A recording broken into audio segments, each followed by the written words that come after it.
తెలంగాణ రైతాంగం సంబంధించి అంశాల గురించి మనతో మాట్లాడడానికి బీఆర్ఎస్ సీనియర్ నేత అదేవిధంగా షేలింగంపల్లి కాన్స్టిట్యున్సీ సీనియర్ నాయకులు ఎర్రబెల్లి సతీష్ రావు మనతో పాటు ఉన్నారు. మాట్లాడించే ప్రయత్నం చేద్దాం. చెప్పండి, నిన్న నల్గొండ సభకు మీరు కూడా వెళ్ళినట్టున్నారు. అక్కడ రైతులు ఏం చెప్తున్నారు? మొత్తానికి కేటీఆర్ వాళ్ళకి ఎలాంటి భరోసా ఇచ్చింది అనుకోవచ్చు? రైతులు ఈ ప్రభుత్వం మీద పూర్తి వ్యతిరేకతతో ఉన్నారు.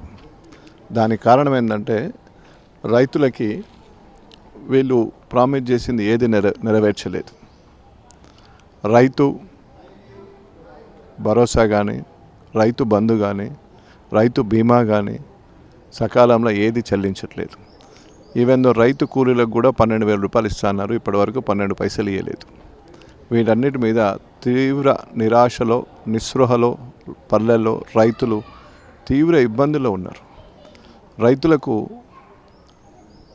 అంటే వాళ్ళు వేచి చూసి విసుకెత్తి ఉన్న తరుణంలో కొందరు రుణమాఫీ పూర్తి కాక సూసైడ్ చేసుకునే వాతావరణం ఉంటే దాన్ని ఎట్లా నివారించాలని ఒక రైతు అధ్యయనం కమిటీ కింద తెలంగాణ బీఆర్ఎస్ సమితి ఏర్పాటు చేయడం జరిగినది.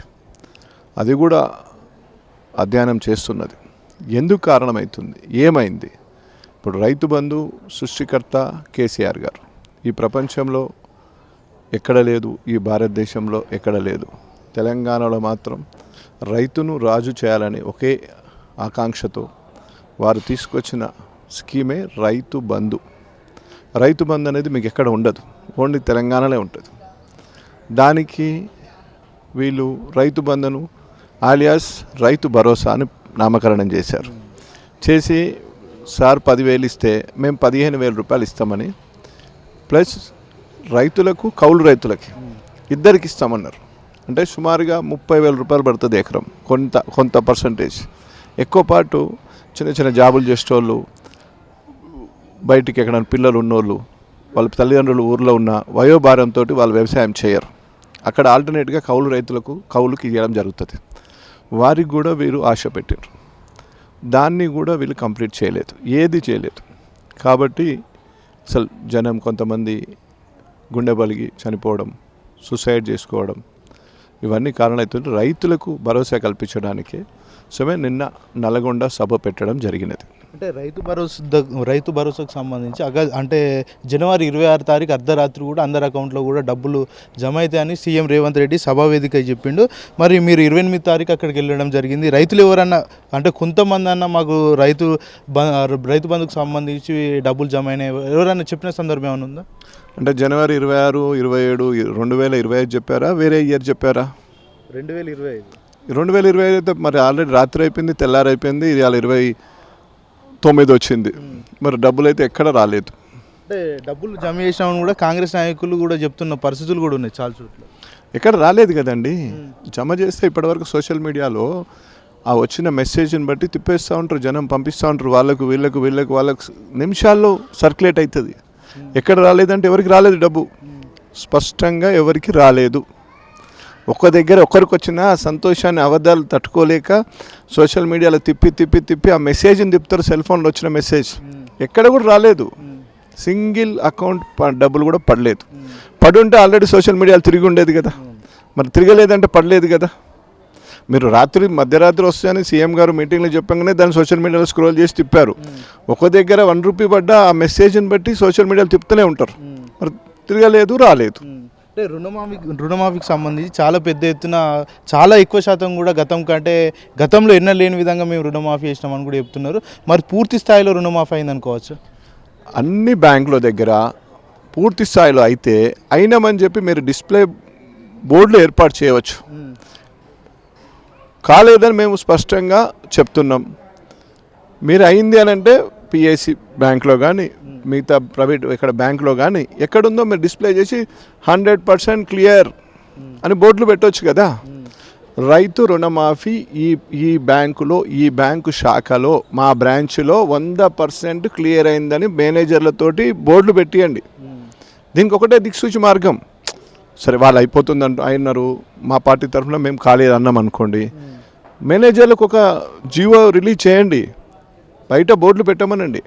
పెట్టి రైతు రుణమాఫీ నేను 100కు 100% చేసిన, నా దగ్గర ఒక్కటి కూడా రైతు రుణమాఫీ ఏ రైతు కూడా ఇంకా రుణము మాఫీ కాకుండా లేడు అని బయట బోర్డులు పెట్టమని అన్ని బ్యాంకులకు, అన్ని బ్రాంచ్లకు, అన్నిటికీ మనం ఒక జీవో ఆర్డర్ చేసి రిలీజ్ చేసి మేనేజర్లను బయట పెట్టమనండి ఫ్లెక్సీ. అంటే గత ప్రభుత్వం కౌలు రైతులకు తీవ్ర అన్యాయం చేసింది. మా ప్రభుత్వం వచ్చిన వెంటనే కౌలు రైతులకు కూడా రైతు భరోసా ఇస్తాం, అదేవిధంగా వాళ్ళకు ఆదుకుంటామని కూడా ప్రభుత్వం చాలా సందర్భాలు చెప్పి వాళ్ళ ఓట్ బ్యాంక్ అంతా కూడా వీళ్ళ వైపు మలుచుకుంది. మరి ఇప్పటి వరకు కౌలు రైతులకు సంబంధించి ఏమన్నా నిధులు జమ అయిన పరిస్థితులు ఏమైనా ఉన్నాయా? అసలు రైతుకే దిక్కు లేదండి, ఇంకా కౌలు రైతు ఎక్కడున్నాడు? అసలు పట్టేదారికే దిక్కు లేదు, ఇంకా కౌలు రైతు ఎక్కడి నుంచి వస్తాడు? పట్టేదారికే రాలేదు డబ్బులు, ఇంకా కౌలు రైతు అనేది సెకండరీ. ప్రైమరీ వాళ్ళకే డబ్బులు రాలేదు, సెకండరీస్ ఇంకా తర్వాత.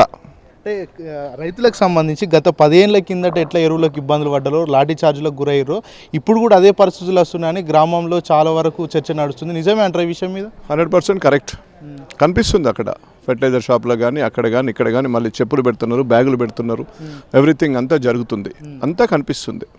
ఓకే, మొత్తానికి రైతులు ఏం చెప్పారు నిన్నటి సభలో? నల్గొండలో కావచ్చు, అంతకుముందు ఏదైతే ఉమ్మడి మహబూబ్ నగర్ జిల్లాకు సంబంధించి రైతులు గోస పంచుకున్నారు, వాళ్ళ గోస చెప్పారు.